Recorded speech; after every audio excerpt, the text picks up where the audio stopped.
All right, I want to talk about processing trauma and releasing stored up tension. These past few days or so, I've been really locked in on myself. I've been taking care of myself and my body. It feels really good. Um, feels really good. But with that comes a lot of realization of how much I've been stored up, and like my hips so tight and painful.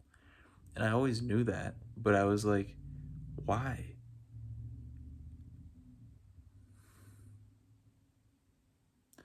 Because these micro moments throughout the day that you're not aware of are actually trauma being replayed in your head, and it's tension.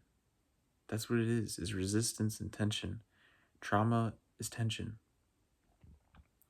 It's not just tension, but you can't have trauma without tension. So when trauma replays in your head, your body responds. It mirrors that emotion.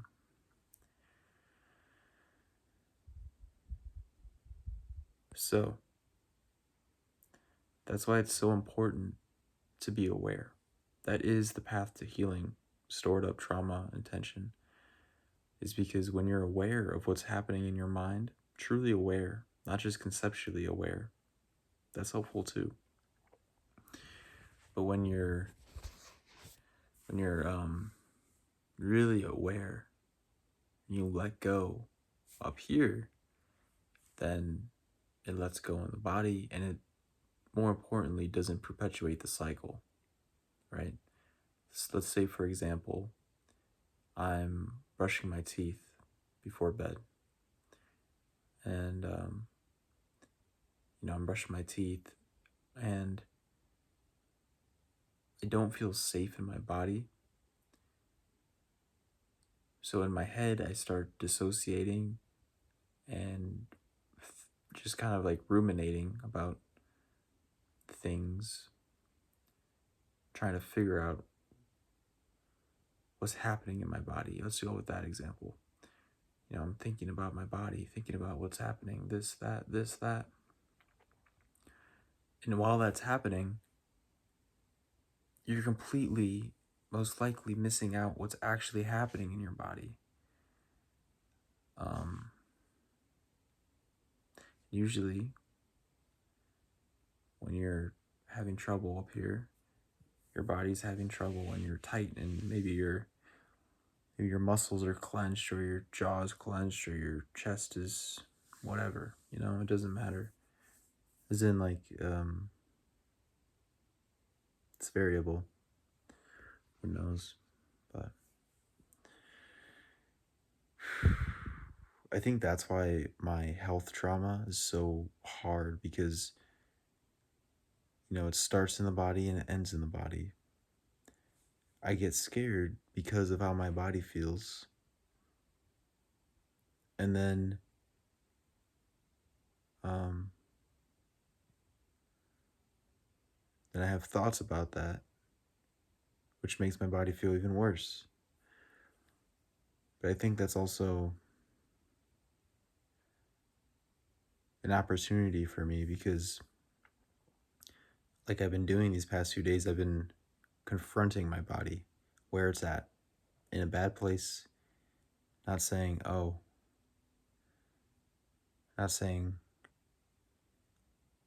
this is too fucked up of a situation, I can't look at it. Like, no, let's build a relationship with my body where it's at.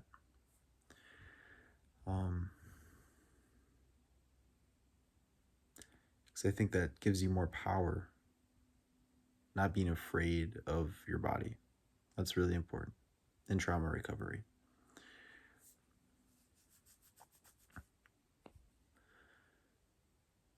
So back to the process. My neck hurts. So back to the process of processing things and releasing things.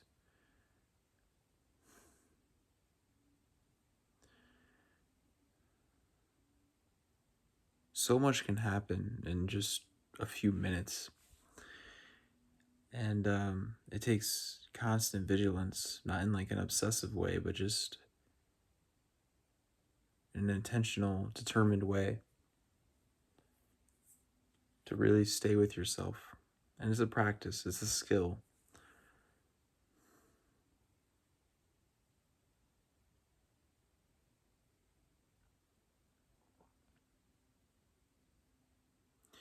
Some environments, some people, some things are just too hard to maintain that awareness. That's okay. You just come back to it when you can. Um, and I think awareness is the fundamental backbone of this process of releasing trauma and tension. But I think there's different ways to do that. Different tools, different techniques that I think all can be helpful and all maybe can be even more helpful at different times. I'm personally looking into EMDR. I've read a lot about that, and it's something that's very, um, there's a lot of study, there's sound studies done on that. And hey, hey, in trauma recovery. So I want to try to find an EMDR specialist and really process things. But even in that, I think it's awareness. You're bringing things to light, but you're also using the body in an intentional way to kind of, my understanding, you're bringing things to awareness, using the body to, well, there's different ways to talk about it, but you're basically associating a new meaning to that memory, that trauma. Or you could also say you're detaching that emotional, attachment that you have to it. Desensitizing. I hope I'm not always so serious all the time.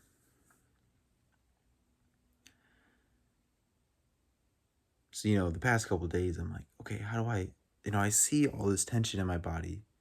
I see it, and I know why it's there. I understand my past. I know why I'm the way I am. And then I'm just like, how do I process it though? I've been doing a lot of EFT tapping, and that's been very powerful, but it doesn't work for me all the time. Like I did some today, and I felt like I was just kind of closed off to what I was trying to access.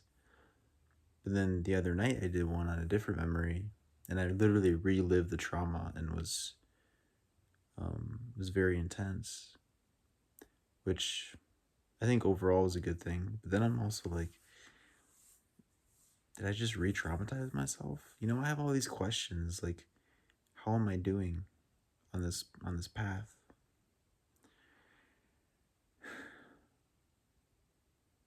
So that's why I like the idea of finding someone else to work with.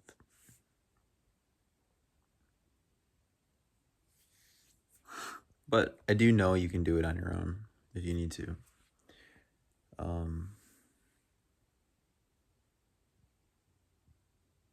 I know that for a fact.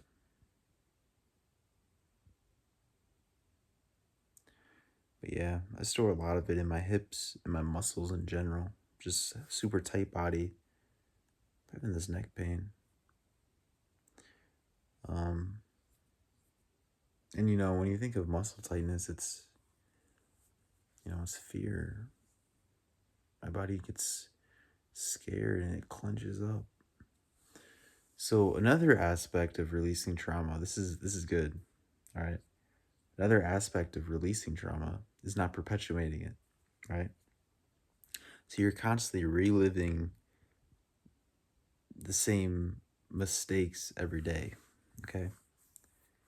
So if you can just be aware, like I said, and not make the same mistakes, then you're actually breaking that chain and and not perpetuating it. So an example of this would be like, for me, I have this fear of conflict, and that's hard for me to it's hard for me to set boundaries. Like if I'm angry about something, it's hard for me to be angry at somebody, like express anger at somebody, because, well, I know why, that's part of me, but like just in general, because then it makes the whole situation feel unsafe. Um, so at work, there's a small example of me actually breaking this cycle because this coworker was very annoying to me the other day, and he threw this piece of paper at me on accident, trying to get it in the trash can. And I got annoyed, but I knew it was an accident. So I picked it up, tossed it back to him, and was like, try again. And this time he threw it at me on purpose. Maybe I overreacted, but I felt I felt hurt and angry, and it kind of brought me back to my younger days of being bullied. It just made me feel ashamed and like weak, you know? So I took it and I threw it at his face. I said, hey, that time was intentional. And, you know, whether it's an overreaction or not, it doesn't matter because I successfully stood up for myself in what I view as a healthy way. Like I wasn't like super aggressive. Like I was aggressive in the sense where I was establishing a boundary, like, hey, don't do that. But I wasn't like, I don't know, overly aggressive or something.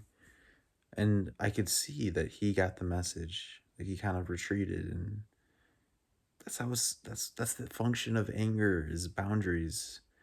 And you know, I have so much anger. You could say this tension in my body is suppressed anger. I have so much of it that I just don't voice because I'm scared of conflict. So I I'm rambling now, but I'm going to work on that. Not the rambling. I'm just saying the conflict. But yeah, those are just some thoughts on trauma and processing trauma and how trauma shows up as physical disease and tension in the body.